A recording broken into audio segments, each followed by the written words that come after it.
ndaonapo ine wanthu amene anali anzeru ndi opatsidwa ulemu lero akutumidwa ndi wana ukapala moto wa fodya zimachitika. Koma muzonsezi mawu a Yehova adzakhala mpaka na muyaya. Amene. Tiyeni okondedwa tipemphere. Ndi misonzi Ambuye Mulungu wathu tasonkhana pano chifukwa cha chiganizo chimene mwachita nokha chakutenga mayi wathu amene kwa ife linalidalitso anatithandiza muzochuluka. Ambuye Mulungu wathu mumadziwa tilira misonzi, mumadziwa zitipweteka, mumadziwanso tikhala osweka mtima, koma mwalimabe mtima Mulungu kuchita chifuniro chanu.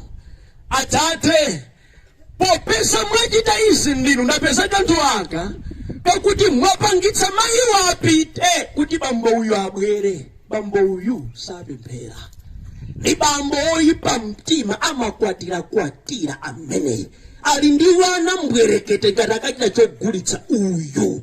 Salangizika kuchali chihadalika kalekale, koma kumaliro kuno wabwera poti zamukhudza. Patseni chisomo chokamba naye. Zikomo Ambuye kuti pamaliro pano amayi awaso abwera kubanja sakhalitsa. Ndi mayi wa mwana kwambiri zedi ati kutama kuyera ndikupemphera.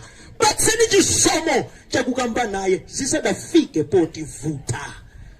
Nyamata uyu wabwera pamaliro pano Ambuye Yesu salangizika, nkhope yake ndi umboni wa makana amene ali nawo. Ndi mwana uyu kusosokako nkachasu. Patseni chisomo mwamuna mtanda chakukamba naye. Atate, Mwana ndi Mzimu Woyera, bambo awa akuoneka ulemu, bambo oneka wanzeru, koma amanyenga ti wana ndi bambo mvetsa chisoni. Ukula koseku ndi amene akusokoneza wana uyu. Patsani chisomo lero lino ndikambe naye kuulemerero dzina lanu mwa Yesu Kristo. Amen. Abale okondedwa mwa Ambuye wathu Yesu Kristo, tawerenga mawu a Mulungu kuchokera m'buku la Oweruza chapter number 16 kuyambira ndima yake number 4 kuleza ndima number 10 komanso ndima number 15 mpaka ndima number 21. Pali nkhani ya Samsoni amene Mulungu adamtuma pakati pa ana Israeli kukhala choteteza ana Israeli, popeza mwa iye adampatsa mphamvu yakuti ngakhale yekha amakwanitsa kugonjetsa na mtindi wa anthu kuwateteza ana Israeli. Koma Samson adali nchofoka, anali wasibwana kwambiri zedi. Matero ake a Samson sadayenera kuti akhale wotero, koma zidachitika izi kamba ka chibwana. Mutu uberedza lingalirapo kuti chibwana chimalanda. Amen. Mundichita mbona bakondedwa, anthu ena amene akusautsidwa pano sindiye kuti Mulungu ndi wankhanza ayi. Alipo ena amene Mulungu adawadalitsa ndithu, koma kamba ka chibwana chawo zidaonekera. Moti moyo wawo walero ndi chionetsero chakuti chibwana chimalanda. Ine anthu akamadandawula ine banja luvuta, pena sinchina changu ndimafuna ndamvetsetsa. Ukongola koseku banja luvutira pati, mupeze kuti yena nchibwana adawapatsa wamuna bwinobwino. Iwo wamuna amalinga lisokosa adaleke sizilero. Chula yabwela yakupesa nokha matama sapindula chibwana chimalanda. Nena zoona khulupirireni, alipo wena wake amene adaphunzira bwinobwino ndipo adafunika akhale ndi moyo wapamwamba, koma ndikamba chilungamo khulupirireni, mahuli adathandizira kudiliza moyo wawo. Lero lino zovala zawo zodaphunzira ngabodza, jekere mamovala mangofunda zidalakwa achite bwanji. Chibwana chimalanda. Ndibati ndikapemuona mtima panopa tikuoneka ngati chotere pauliza kunyumba kwathu aliyense sadapiteko. Tilarizenda mmakomo kona na mwene machitira wena anu kuyankhula kwanu khope yanu nkomene mmakhala zosiyana kwambiri zedi. Adakatafumana nakuti aliyense mabwera kumaliro abwere bulangiro lake namkanakhala ino chipamonekedwa ni bulangirano zosiyana kwatali. Chibwana chikukutilizana osali masewerayi. Chibwana chikukutikitani. Modzi mwa chibwana Samsoni amene Yehova adampatsa kuthekera kwakukhala chiwanga cha mphamvu chakugonjetsa. Sadafunike kuti adzagwidwe ngati kapolo ayi. Akufika bwanji pamene pa Samsoni chibwana. Tandimvetsani, choyamba ndichi chibwana chimampangitsa munthu asateteze zinthu zofunika pa moyo wake. Amen. Chibwana chimampangitsa munthu akalani kuti asateteze zindizofunika pa moyo wake. Samsoni sadateteze unaziri umene chauta adampata, sadateteze chauzimu chimene Mulungu adayika mkati mwake. Wakondera munthu osangidwa ndi Ambuye yavi kumahule adali nzeru kodi uyu. Ena tumulipo apa chauta takupasani chisomo, mumaganiza bwino inu anzeru ndalama mukhoza kuzipeza, koma simukuteteza. Simukuteteza. Maramo mwe akupangitsani kuti moyo wanu ukhale ovuta. Ena ndi madolo kuoyenda kunyumba kwanu mavuto. Ama kwema bwana ndalama mangorani kuti ndalama mangopereka, umangopereka ndalama, umangopereka koma kunyumba kwanu ana wanu ali mbuwa ngachito chokumba, simachitika zimene. Simukuteteza. Simukuteteza. Tanzilanu simukuteteza. Ine ndi madabo mango kumana naye mtsikana lero ori kumana naye lero kulimba mtima kumpatsa moyo wanu. Kumpatsa moyo wanu. Ineru mtrading muno so yayo agarauyamba ndikamayenda mtrading imu nkavala gasi nikaganga kajini amonekanga kamnyamara zenzene ndimamva wanthu akambirana mahula achipa namva wena makabiro raizene pano ndi achipa zanzene kompita nikachimanga basi ukakhala komweko masiku atatu komweko wasateteza moyo wawo wasateteza moyo wawo okondani matikambirana okondedwa chibwana chimapangitsa kuti munthu asateteze zofunika zopambana zimene chauta adampatsa. Ameni. Ndikuyankhula pasi ndizoona alipo ambiri sakuteteza ngakhale moyo wawo, banja lawo sakuliteteza ata pang'ono, tsogolana wawo sakuteteza ngakhale pang'ono. Zofunikira kusika pa mbalanganda kuti oyipayo akhoza kuzipeza mosavuta tsoka ile. Mukudziwa balokondedwa kanthu kenaso kamene kapangitsa masiku ano kuti anthu asateteza zimene zizofunika ndiye mafoni muli nawowa kalikonse pa status, kalikonse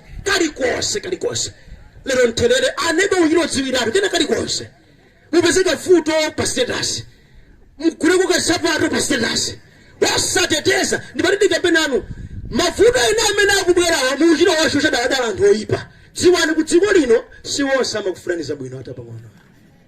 Ena kuchita bwino kwanu amaipidwa osati masewera. Ndemukaireso dziyanika hanga zovala zakabwandire mupita musauka nazo. Samsoni sadateteze chauzimu. Ndingotenga kwa mwayi kwanosa amene ndazibusa alalika chauta amene mwayambasoka moyo kachibwanabwana koma ngodzipereka ku zinthu za uchimo kwambiri zedi. Kusateteza moyo wanu ndi utumiki wanu simudzapita patsogolo. Inunso azimayi makamaka inu azimayi amene mumakhulupirira arambwali lolelere umangodzipereka kwa hani tumiko Mulungu ndikugwira pena pati vonse osateteza banja lanu mupita. Tetezani zofunika zimene Ambuye Yesu adakupatsani. Ameni. Tetezani. Ndiaba kuteteza payambirani moyo wanu wa uzimu utetezeni. Ameni. Moyo wanu wa thupi utetezeni. Chuma chanu chitetezeni. Kena kalikoseka amene mupeza mothandizo tetezani. Ameni. Nene ndikugwira ntchito zanu zomwezi. Uli adakulemba nkoni ntchito mmagwira ntchito sindino adolwa tetezani zimenezo. Samalira ayi mavuta polowa ine ndimati ndikuwuzeni kumalawi kuno ophunzira ngambiri ntchito zusowa ngati muli chisomo choti mmagwira kwa ntchito yamikani kumwamba marama lekani kodi mukumva ino unyango asiyani. Tetezani zimene zipereka phindu pa moyo wanu. Banja lomweli litetezeni. Alipo ambiri omuna alibe iwe wako udapeza kali ngoma rero kangakuda teteza ngakobe akukusamalira wakaziteteza ndizofunika. Ameni. Ndishibwana okondedwa kusateteza zofune moyo wanu. Tachiwiri ndicho okondedwa chibwana chimampangitsa munthu azisewera ndi zimene zikhoza kuononga moyo wake. Bible likuti Samsoni adapeza Delila yamafika poma mufusa na amati kodi ndingachite chiyani kuti mphamvu zakozi zithe komanso ifedi kugonjetsa pali zero apa umachira mufusa tinga kugonjetsa bwanji iye masera okay gonjetsa inere okay jamuringo lere pali zero apa chibwana chimapangitsa kuti munthu azisewera ndi zinthu zimene zikhoza kuononga moyo wake. Inu paketi ya Ford amalemba kusuta kukhoza kuononga ja Ford yapenya kuno ndambiri zeda afaka pambiri kusema sema abonye bila mino mali bodera musa Ford lu abadi kumene kumasewera ndi zimene zikhoza kuononga moyo wanu. Tikamakamba matenda opatsirana aliko ndipo anthu alira nawo, koma inu mati chani? Ayi, Yehova akandisunga, Yehova amasunga mahule. Umasewera ndi zimene zikhoza kuononga moyo. Kukhala ngati kuti kuyika dzanja lanu mkamwa mwa njoka mwesalibe mano. Ndikukambana numu kambani zoona chitima ndithu. Inu alipo rasi pamba wena apa ari mwari hayi pori nkamwana iko kankatete nimari ndikuze dziko lirufika pocho kama matere asibambo yena opanda nzeru akumaka chipa kuti wana bambo mimba ili kuno kamwana mamkalibira iyo maiko lomwe yarasubwera hayi pepanenda kulera kuti wankulu kwa mbiri sedi wankulu kwa mbiri sedi sikuchitika simanezi. Iwa yenda kunjaku akusewa ndi mwana yemweyo achinyamataso masoya yona ndani kodi yemweyoso tikulu muuka kodi ndimati ndikambirana balokondedwa chibwana ndicho kusewera ndi zinthu zodati kodi zokuononga. Tameki nkana mbulu mmodzi kozolotsa moyo wanu. Poison samalawayi. Musamasewere ndizokupwetekani. Zinazo zimoneka zonyezimira patali zilingati chitedze ukachiyandikira chimayabwa. Amen. Siwosobiriwira umakhala msibu ayi wina nkaufiti idi ani muone muzithaima mudziyo ndikhomwe sinyemba ayi ndukabere zizone kamundi pesa kondedwa wakondedwa pati ndikamenano ukadziwa ichi nchopsa mtumazi sikupesa ndipo kuthawa ndi gawo limodzi loteteza moyo wako. Inu moti aganizani kumafunsira kuti ndingachite chiyani kuti ndikugonjetse kuti ukhale munthu wamba iweyo iwe nkumayankhadi okay, what you can do is just do this. Ndi zimene lena muuchita pamenepo moti ukuku asibambo ena ati amakabera nchizibwese kodi banja lanje kuti liite titani kumakabera akungoti kuti kantere kulere inuyo amene mwafatsa ngasenzeni ino kuma ndimati ndikambenano kuno ndikunja kumayerole lijero muchitacho ndi chibwana kutsogoloko mudzalira mtsinje wati nkanena umathera muchati kuti musizi. Chachitatu ndi chabalokondedwa munthu wa chibwanacho chimakupangitsa kuti munthu uwe usaone tsoka limene layandikizana ndi moyo wako popeza kuti suzindikira kuti wacholinga satopa. Ichi dziwani munthu amene ali cholinga chonokola moyo wanu satani kuti satopa.